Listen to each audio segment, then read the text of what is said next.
This channel does not promote any violent, harmful, or illegal activities. All content provided by this channel is meant for an educational purpose only. লক্ষ্য যখন school service সঙ্গে আছে gateway series অক্সিজোন books. 8.5 ঘন্টা পর মুক্তির চাকরিহারা শিক্ষক সুমন বিশ্বাসের রাজ্য সরকার ভয় পেয়ে অপহরণ করেছে। এভাবে দমিয়ে রাখা যাবে না, আন্দোলন চলবে। মুক্তির পর সুর চড়িয়ে দাবি সুমন বিশ্বাসের। লক্ষ্য যখন স্কুল সার্ভিস সঙ্গে আছে গেটওয়ে সিরিজ অক্সিজোন বুকস। বিরোধী দলনেতা শুভেন্দু অধিকারী সহ সব রাজনৈতিক দলকে তাদের পাশে থাকার আবেদন জানিয়েছেন তিনি। এসএসসি অভিযানে অশান্তির পরিকল্পনা করার অভিযোগে আদি সপ্তগ্রাম স্টেশন থেকে সুমনকে আটক করে পুলিশ। 8.5 ঘন্টা পর মুক্তি মিলে। ভোর রাতে আমার বাড়িতে পুলিশ তল্লাশি চালায়, যেমন করে একজন টেরোরিস্টের বাড়িতে চালানো হয়। আমি যোগ্য শিক্ষক, আমার যোগ্য চাকরি খেয়েছে রাজ্য সরকারের দুর্নীতি। আমাকে 3 জন অজ্ঞাত পরিচয় ব্যক্তি যারা আমাকে জোর জবরদস্তি তুলে নেয়, গাড়িতে তুলে নিয়ে বাইকে তুলে নিয়ে চলে আসে এই এই আমাদের ব্যান্ডেল বিদ্যা মন্দিরের এই জঙ্গলে।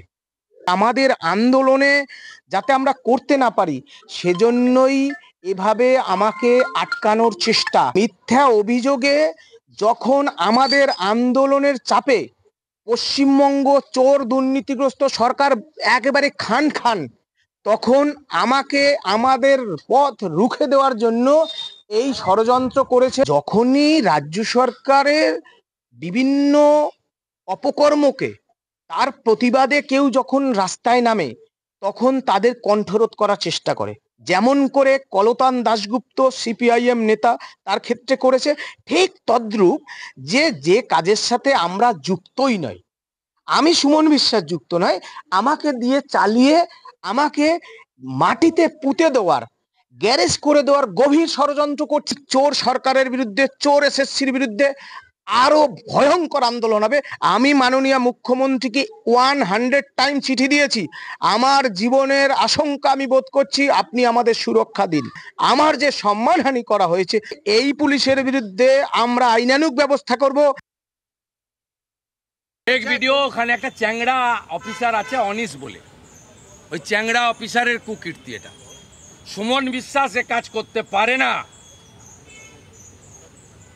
সুমন প্রতিবাদী চরিত্র, সুমন রাষ্ট্রবাদী, সুমনকে ফাঁসানোর জন্য এই কাজ করেছে।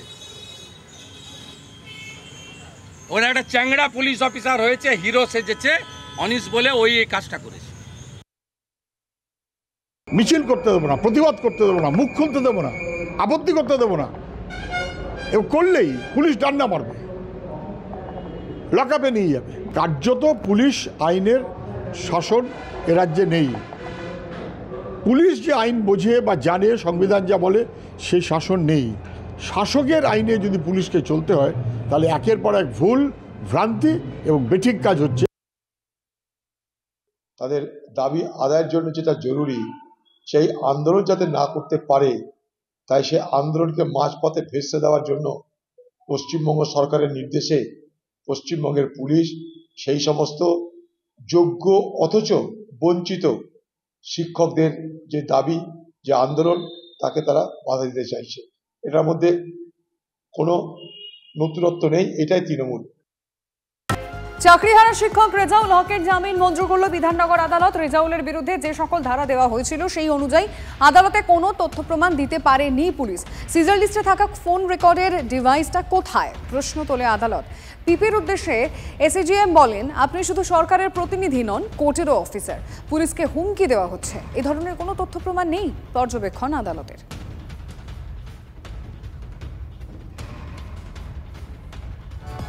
থোপেই টিকল না পুলিশের যুক্তি। জামিন পেলেন যাদবপুরের প্রাক্তনী গবেষক হিন্দল মজুমদার।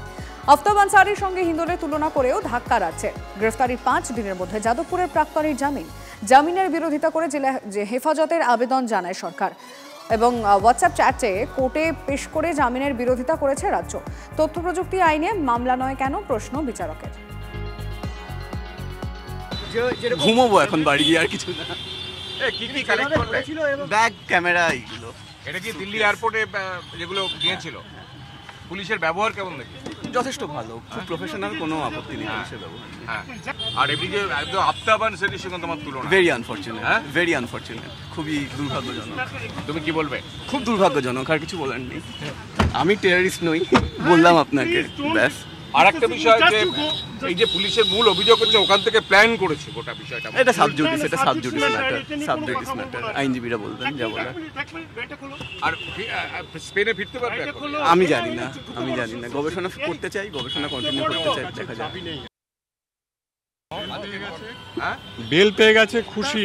হ্যাঁ, এখন তো দেখি ওই কাগজটা পেলে বুঝতে পারবো আমাদের কি করতে করণীয়। অর্ডার পেয়েছেন? না, অর্ডারটা এখনো পাইনি, অর্ডার হাতে পারেনি। ওটা পুলিশের ভূমিকা নিয়ে কি বলবেন? কিছু বলবো না এখন, সমস্যা নেই, কোনো সমস্যা হয়নি। পুলিশ অত্যন্ত প্রফেশনাল বিহেভ করেছে, আমার কোনো সমস্যা নেই তার নিয়ে। পর্ণশ্রীতে কুকুর বিড়ালের দেহ ও দেহাংশ উদ্ধার ঘিরে চাঞ্চল্য। এলাকার মানুষের অভিযোগ, পর্ণশ্রী সাগরমান্না রোডের একটি বাড়িতে 1.5 মাস ধরে কুকুর এবং বিড়ালের আশ্রয় কেন্দ্র চালাচ্ছিল বেশ কয়েকজন ব্যক্তি। তারপর কি হয়েছে, কি কি পাওয়া গেল, কারা করেছে, এই সব সমস্ত কিছু আমাদের রিপোর্টার সৌভিকের কাছ থেকে জানি। সৌভিক, দেখো, এই মুহূর্তে আমি রয়েছি বেহালা পর্ণশ্রী থানার অন্তর্গত সাগরমান্না রোডে। আমি একবার দেখাবার চেষ্টা করব। এই সেই বাড়ি, এই বাড়িটি শেল্টার হিসেবে ব্যবহৃত হতো। এখানে কুকুর এবং বিড়ালদের আশ্রয় কেন্দ্র তৈরি করেছিল কোনো একজন ব্যক্তি। 1.5 মাস আগে ভাড়া নেওয়া হয়।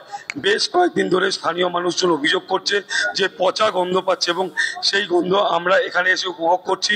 এবং স্থানীয় মানুষজন বলছে যে তারা সন্দেহ করছে এখানে কুকুর বিড়ালের বডি পার্টস পাচার হতো, এবং স্থানীয় কাউন্সিলরও তিনি কিন্তু এটাই সন্দেহ করছেন।